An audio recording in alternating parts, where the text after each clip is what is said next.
What's going on, guys? Welcome back to the channel. You know who it is by now.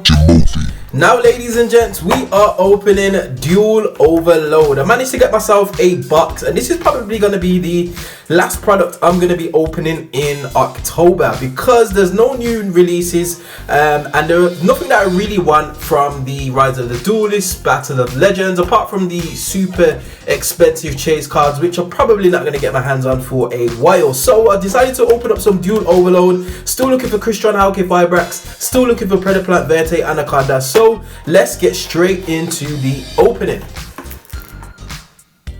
Okay, so the first giant card I wanted to showcase is obviously Tool Guide of the from the Underworld.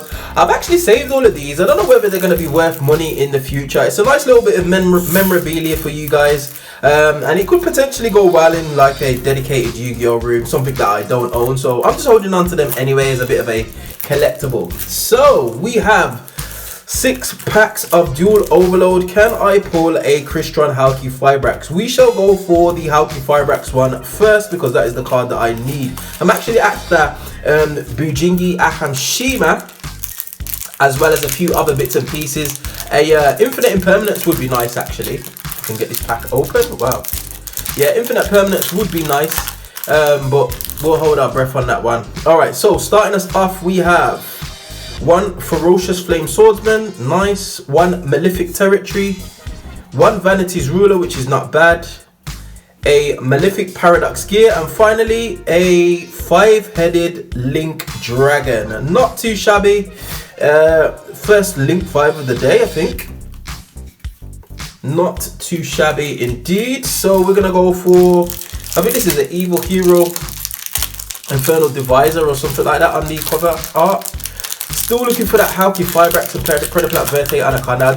I don't want to spend money on it. Basically, it's 20 quid at the moment. I could just purchase it, but I just wanted to see if I could pull it, basically. So we'll see. We shall see.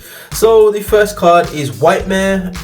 The next card is Synchro Transcend, followed by Saravis. I actually really do like this card. So this card actually prevents targeting for your monsters. It goes really well with Herald of the Arclight, because Herald of the Arclight tributes itself to activate its negate, and then when Herald of the Arclight hits the graveyard, it allows you to search for a ritual monster, which in this instance is always going to be Saravis. Protects against Effect Veiler, protects against Infinite Impermanence, and any kind of monster effect that targets a monster. So really powerful card.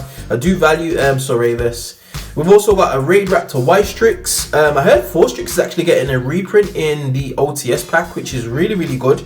I actually went to my locals today, well, one of 2 locals that I normally go to, and I asked about when the OTS packs are going to be available, and they said to me that they haven't actually had their order or their allocation as yet, and there's a bit of a hold up. So I'm assuming that's why Konami have pushed some products back in order to be able to fulfill their commitment to the vendors.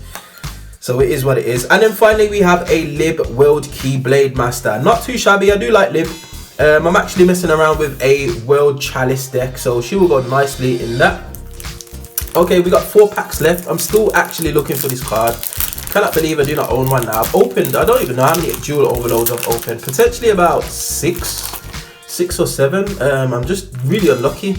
Alright, so straight into it. We have a Dark Anthelion Dragon, a Alien Shock Trooper M-Frame, Simorg Bird of Sovereignty. This will actually fit nicely in my Gladiator Beast deck. We have a Scrap Orthros, and finally a Starving Venomy Lethal Dose Dragon. Nothing too notable in that pack.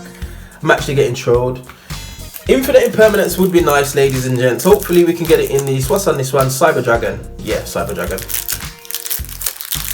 Hopefully we can pull it, because that card is actually still really expensive. I know Konami's kind of holding out on that, because I know when they do reprint it, that would literally sell a set by itself. Okay, so starting off, we had a Witchcrafter Madame Vere. I've almost finished my Witchcrafter deck, which will have profile on the channel real soon. We have a Salamangreat Almirage, never a bad pull, definitely a nice utility card. A Firebrand Hymnist, a Chaos Goddess, and finally we have a Tenyi Spirit Sahasrara. So again, not too bad. Almirage is a nice addition, to be honest. He was really expensive at one stage because it was only in the battles of Legends Heroes Revenge printing, and I think it came as a secret rare, and it was just so hard to pull. It fits in so many decks, especially like Invoked, where you can go into Alistar, Almirage, Secure Gardener, and then get Mechaba on the field straight away. So definitely not a bad thing.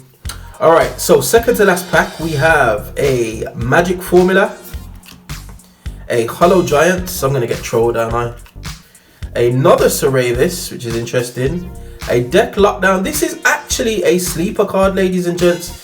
So this card prevents your opponent, or you and your opponent, from special summoning from the deck. Also restricts you from adding cards from deck to hand. So potentially if you go first, you can actually set this card up and then prevent your opponent from playing, or at least let him waste some resources and go into a Nightmare Phoenix, for example, to be able to do his plays. And then lastly, we pulled a Selene. That is not a bad pull. So Selene, Queen of the Master Magicians, definitely a notable card. This going into Access Code Talker is really, really good. Definitely something that I needed another copy of. I believe I've only got one. So yeah, Selene, definitely not a bad pull right there. Alright, we're on to our last pack. What can we get from this? This is crazy. No Halqifibrax, no Verte Anaconda. I think I'm going to have to bite the bullet and just buy one. Alright, so we have a Reptilian Echidna. Reptiles need some serious love. We've got a Malefic Tune, Bloom Harmonist, the Melodious Composer. I do like melodious monsters. We've got the Last Warrior from Another Planet, and then finally a Graveyard of Wandering Souls. Still no Halqifibrax. Wow. Oh well. In fact, I'm not even worried about Halqifibrax because he's going to get banned. But Predaplat Verte Anaconda, definitely something that I needed. Still not managed to pull one. It eludes me still. Well, ladies and gents, that was the opening. Just a quick opening for today. Definitely keep it locked here. I've got a few more deck profiles coming up, and the return of Net Deck 101. So definitely keep it tuned here, ladies and gents. And if you did enjoy this content, be sure to like, share, subscribe, all of that good stuff, and I would definitely see you guys on the next video. Hope you enjoyed. Peace.